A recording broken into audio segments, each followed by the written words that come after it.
नमस्कार, एक बार फिर से स्वागत है आपका हमारे चैनल दुर्गा भक्ति मार्ग में। आज मैं आपको गणेश बाबा की कथा सुनाऊंगी। सुनो, जो सभी मनोकामनाओं को पूरी करती है। एक बार एक बहुत ही गरीब और अंधी बुढ़िया माई थी। उसका छोटा सा परिवार था जिसमें उसका बेटा और एक बहू रहती थी। बूढ़ी माई की गणेश भगवान में बहुत ही श्रद्धा थी। वह हमेशा गणेश जी की पूजा किया करती थी। तो एक रोज गणेश जी ने कहा कि बूढ़ी माई, कुछ तो मांग, मैं तेरी पूजा से बहुत ही प्रसन्न हूँ। तो बूढ़ी माई गणेश जी की बात सुनकर कहने लगी कि भगवान, मुझे तो मांगना नहीं आता, मैं तुमसे क्या मांगू। तो गणेश जी कहने लगे कि कोई बात नहीं, आज तुम घर पर अपने बेटे बहू से पूछकर आ जाना। कल मैं फिर आऊंगा, तब मुझे बता देना कि तुम्हें क्या चाहिए। तो बुढ़िया ने कहा ठीक है, और वो बड़ी ही खुशी खुशी अपने घर आ गई। बाहर आकर अपने बेटे से बोली कि बेटा, आज मुझे प्रभु विनायक बाबा ने दर्शन दिए हैं और मुझे वरदान मांगने के लिए कहा है, लेकिन मुझे तो पता ही नहीं कि मैं क्या मांगू। इसलिए आज तुम ही मुझे बताओ कि मुझे क्या मांगना है। गणेश जी भगवान तो कल फिर आएंगे। तो उसके बेटे ने कुछ देर सोचने विचारने के बाद में कहा कि माँ, धन दौलत मांग ले। बेटे की बात सुनने के बाद बूढ़ी अपनी बहू के पास गई और जाकर पूछा कि बहू, अब तुम बताओ। तो सास की बात सुनकर बहू बोली कि माँ जी, हमारी शादी को न जाने कितना समय हो गया है, अभी तक संतान नहीं है। आपको भी पोता चाहिए तो क्यों ना आप पोता मांग लो। तो बेटे और बहू की बात सुनकर बुढ़िया माई सोचने लगी कि दोनों को अपने मतलब की चीज मांग रहे हैं। मैं अपने प्रिय पड़ोसन से पूछ कर आती हूँ, वह मुझे सही राय देगी कि मुझे क्या मांगना है। तो यह सोचकर बुढ़िया माई पड़ोसन के यहाँ जाकर बोली कि मुझे तो विनायक जी आज दर्शन दिए हैं और कहा है कोई वरदान मांग लो। मैंने तो अपने बेटे से पूछा तो कहता है धन मांगू। बहू ने कहा पोता मांग ले। तुम मुझे बताओ कि मैं क्या करूं। बेटा बहू तो अपने मतलब की बात कर रहे हैं। तो बुढ़िया की बात सुनकर अपनी उसकी पड़ोसन बोली, बुढ़िया, ना तो धन मांग ना पोता मांग, तू थोड़ा ही दिन जीवेगी, तेरी आँख मांग ले जिससे तुम संसार को देखेगी। तो पड़ोसन की बात सुनकर बुढ़िया सोचने लगी कि अगर मैं आंखें मांग लूंगी तो संसार का क्या देखूंगी, जब मेरे बेटे बहू के अलावा कुछ भी नहीं है। अगर पोते पोतियां होते तो मैं अपनी आंखों से देखती। आंखों से देखने लायक मेरे लिए तो कुछ भी नहीं है। यह सोचती सोचती बुढ़िया घर आ गई। सारी रात सोचने में ही विचार दी। सुबह जल्दी उठी, नहा धोकर फिर वो गणेश जी के मंदिर चली गई और वहां बैठी मन में सोच रही थी कि ऐसा क्या वरदान मांगू कि जिससे बेटा बहू भी खुश हो जाए और मेरा मतलब भी सिद्ध हो जाए। इतनी ही देर में वहां गणेश जी आ गए और बोले कि बूढ़ी माई, आज कुछ मांग ले, आज मैं फिर आया हूँ। तो वह बोली कि गणेश जी भगवान, मैं आपको प्रणाम करती हूँ, मुझे और कुछ नहीं चाहिए। मुझे आंखें दे जिसे सोने के कटोरे में पोते को दूध पीता हुआ देखूं और अंत काल में मोक्ष दे। तब गणेश जी बोले कि बूढ़ी माई, तूने तो मुझे ठग लिया। तुम तो बहुत भोली बनकर सब कुछ मांग लिया। और मुस्कुराने लगे और कहा कि बूढ़ी माई, जैसा तुमने कहा है वैसा सब कुछ तुम्हें मिल जाएगा। यह कहकर गणेश जी वहां से अंतर्ध्यान हो गए। बूढ़ी माई को मांगे अनुसार सब कुछ मिल गया। गणेश जी भगवान, जैसा आपने बूढ़ी माई को दिया वैसा सबको देना, अपनी कृपा दृष्टि हम सब पर बनाए रखना। तो ये थी एक प्यारी सी कहानी। अब है दूसरी कहानी। भान एक शिकारी था। वह जानवरों की हत्या करके अपने परिवार का पेट पालता था। शिकार करने के अलावा वह और कोई काम नहीं करता था। इसी कारण वह एक साहूकार का कर्ज था। धीरे धीरे कर्ज बढ़ता गया, लेकिन वह शिकारी कर्ज को नहीं चुका पा रहा था। समय पर कर्जा न चुकाने के कारण साहूकार को गुस्सा आ गया। एक दिन क्रोधित होकर साहूकार ने शिकारी को ले जाकर शिव मठ में बंदी बना दी। सहयोग से उस दिन शिवरात्रि थी। शिवालय में शिव जी के मंत्र, कथा, प्रवचन आदि चल रहे थे। भजन कीर्तन हो रहा था तो शिकारी वहां पर चुपचाप बैठ गया। थोड़ी देर तो वह इधर उधर भागने की योजना सोचता रहा। सोचने लगा कि यहाँ से कैसे जाऊं, क्या करूं। लेकिन धीरे धीरे उस शिकारी का ध्यान उस पुजारी की तरफ गया जो शिव कथा सुना रहा था। तो उसने भी ध्यान मगन होकर वह सारी कथा सुनी और शिव संबंधी सारी धार्मिक बातें भी उसने बड़े ही ध्यान से सुनी। चतुर्दशी को उसने शिवरात्रि का व्रत कथा भी इस तरह सुन ली और ओम नमः शिवाय जाप भी उसने फिर अपने मन ही मन में शाम हो गई तब तक करता रहा। साहूकार वहां पर आया तो उसने पूछा कि तू मेरा ऋण कब चुकाए। तो शिकारी ने हाथ जोड़कर कहा कि साहूकार जी, मुझे आज तुम छोड़ दो, मैं कल तुम्हारा सारा चुका दूंगा, आपको यह वचन देता हूँ। तो ऐसा कहने पर साहूकार ने उसे छोड़ दिया और वह वहां से छूटते ही जंगल की ओर चला गया।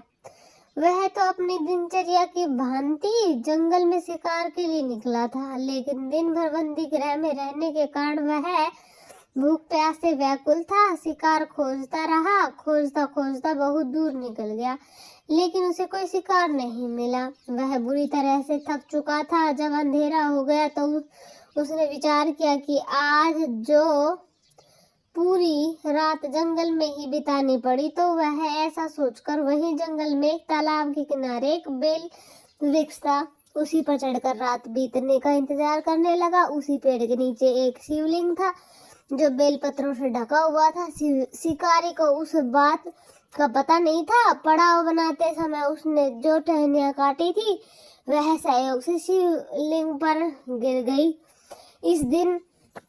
इस प्रकार दिन भर भूखे प्यासे शिकारी का व्रत पूरा हुआ और शिवलिंग पर बेलपत्र भी चढ़ गए। जब रात्रि का एक पहर बीता तो एक गर्भवती हिरनी तालाब पर पानी पीने के लिए आई। जैसे ही उसने पानी पीने की आवाज हुई तो शिकारी ने धनुष पर तीर चढ़ाकर जो ही प्रचना खींची तो हिरनी बोली कि हे शिकारी, मैं गर्भवती हूँ, मुझ पर तीर मत चलाना, तुम एक साथ दो जीवों की हत्या कर दोगे, जो ठीक नहीं है। मैं अपने बच्चे को जन्म देकर बहुत ही जल्द तुम्हारे पास आऊंगी, तब मुझे मार देना। इस तरह वह गिड़गिड़ाने लगी तो शिकारी ने प्ररचना ढीली कर दी और हिरनी जंगली झाड़ियों में लुप्त हो गई। पर प्रत्यचना चढ़ाते हुए ढली करने से उसने उस समय भी कुछ बेलपत्र टूटकर शिवलिंग पर जा गिरी।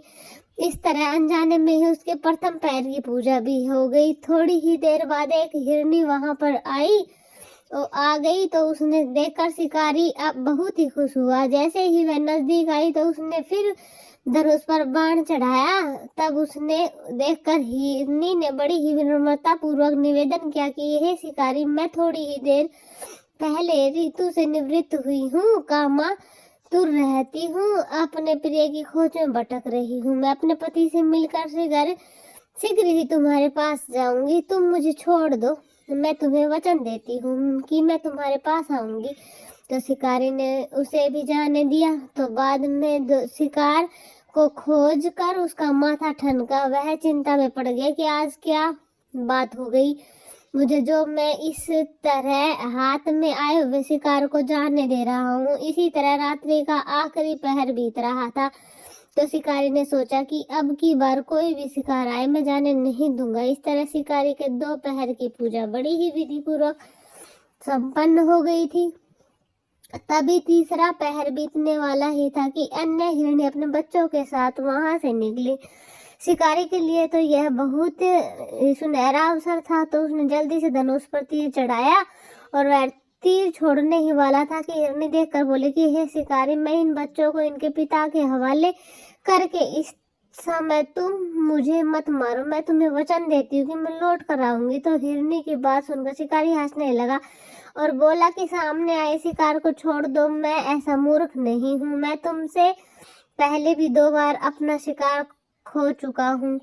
मेरे भी तो बच्चे हैं, वह भी तो भूख प्यासे व्याकुल हो रहे होंगे। तो शिकारी की बात सुनकर हिरनी ने कहा कि जैसे तुम्हें अपने बच्चों की ममता सता रही है, ठीक वैसे ही मुझे भी सता रही है। शिकारी, मेरा विश्वास करो, मैं अपने बच्चों को इनके पिता के पास छोड़कर तुरंत लौट आऊंगी। मैं ऐसी प्रतिज्ञा करती हूँ कि तुम मेरा विश्वास करो। तो इस तरह हिरनी का दुख भरा सबर सुनकर शिकारी को आज ना जाने क्या फिर से दया आ गई, तो उसने उस हिरनी को भी जाने दिया। शिकार के अभाव में तथा भूख प्यास व्याकुल शिकारी अनजाने में ही बेल वृक्ष पर पूरी रात बैठा रहा। बेल पत्र तोड़ तोड़ कर नीचे फेंकता रहा। जो पो फटने को हुई तो एक मोटा तक हिरण उसी रास्ते में आ गया और उसे देखते ही शिकारी ने सोचा, मैं इसका शिकार तो अवश्य करूंगा, आज चाहे कुछ भी हो जाए, इसे जीवित नहीं जाने दूंगा। तो जैसे ही शिकारी तीर छोड़ने वाला था तो वह हिरण भी विनती स्वर में कहने लगा कि हे शिकारी, यदि तुमने मुझसे पूर्व आने वाले 3 हिरनी को जाने दिया और उसके छोटे छोटे बच्चों को मार डाला है, तो मुझे भी मारने में देरी मत करो, तुरंत मुझे मार दो, ताकि मुझे उनके वियोग में एक क्षण भर भी दुख ना सहना पड़े। मैं उन हिरन हूँ, उसका पति हूँ और उन बच्चों का पिता हूँ। यदि तुमने उसे जीवन दान दिया है तो मुझे भी कुछ क्षण का जीवन दान देने की कृपा करो, मैं उनसे मिलकर तुम्हारे सामने उपस्थित हो जाऊंगा। तो इस तरह हिरण की बात सुनते ही शिकारी के सामने पूरी रात का घटना चक्र घूम गया। उसने सारी कथा हिरण को सुना दी। तब हिरण ने कहा कि मेरी 3 पत्नियां जिस प्रकार प्रतिज्ञाबद्ध होकर गई है, मेरी मृत्यु से अपने धर्म का पालन नहीं कर पाए, इसलिए हे शिकारी, जैसे तुमने विश्वास पात्र मानकर उनको छोड़ा है, वैसे मुझे भी जाने दो। मैं उन सब के साथ तुम्हारे सामने बहुत ही जल्द प्रस्तुत हो जाऊंगा, मेरा भी विश्वास करो। तो शिकारी को न जाने चाहते हुए भी फिर से दया आ गई। शिकारी ने उसे भी जाने दिया। इस प्रकार सुबह हो गई। उपवास, रात्रि का जागरण तथा शिवलिंग पर बेल पत्थर चढ़ने से अनजाने में ही शिवरात्रि की सारी पूजा संपन्न हुई। इस तरह से शिकारी की शिवरात्रि का व्रत और पूजन भली भांति पूर्ण हुआ। अनजाने में ही हुई पूजा का फल शिकारी को तत्काल मिल गया।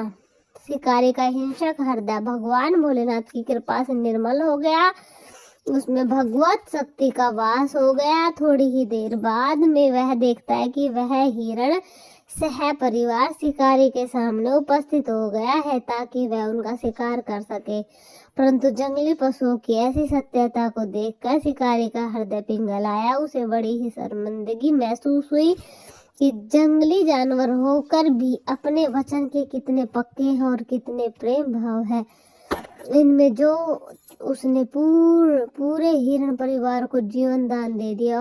तो वह हिरण का परिवार बहुत ही खुश हुआ है और खुशी खुशी कुलान मारता हुआ वहां से चला गया। इस तरह अनजाने में ही शिवरात्रि के व्रत का फल शिकारी को मिला, जिसके चलते वह एक अच्छा आदमी बन गया। फिर वह अपने जीवन के समस्त सुखों को भोग कर अंत में शिवलोक को गया। बोलो शंकर जी और माता पार्वती की जय। तो ये छोटी छोटी 2 प्यारी कहानियां आप सभी को कैसी लगी कमेंट सेक्शन में जरूर बताएं। धन्यवाद।